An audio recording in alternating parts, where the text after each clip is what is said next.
Dito ay natutunan ko na kung may kaagaw ang Diyos sa buhay natin, pwede niyang bawiin.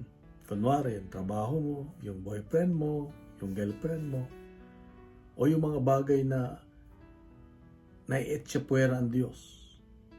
Kunwari, sa pagsisimba, hindi ka na nakapagsimba dahil siya ang inuuna mo. Ibig sabihin, may kaagaw ang Diyos. At pwede niyang bawiin ito anytime. Kaya nga sa Ebanghelyo ngayon, may paalala siya na kung gusto raw nating sumunod sa Kanya ay kailangang buhatin natin ang ating krus. Unahin siya lagi upang tayo maging tunay niyang alagad. Tunay niyang tagasunod. Kaya ang paalala ng Diyos sa akin ngayon ay unahin natin lagi ang Diyos sa buhay natin. Oo nga't marami kang mga gustuhin o pangarap sa buhay. Kung inuuna natin ang Diyos, iaayos niya ang lahat. Gagabayan niya tayo. Hindi yung gusto natin ay tayo lang ang nasusunod.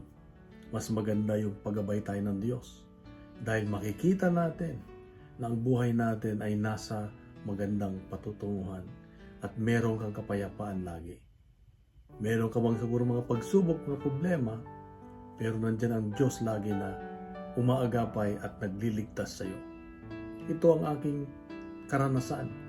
Kung kaya hanggang ngayon ay pinipilit ko pa rin, kahit na ako ay may mga kahinaan, may mga kasalanan, pinipilit kong unahin ang Diyos. Bakit? Dahil ayaw kong lumala pa at gusto kong maging maayos ang aking buhay at ang aking mga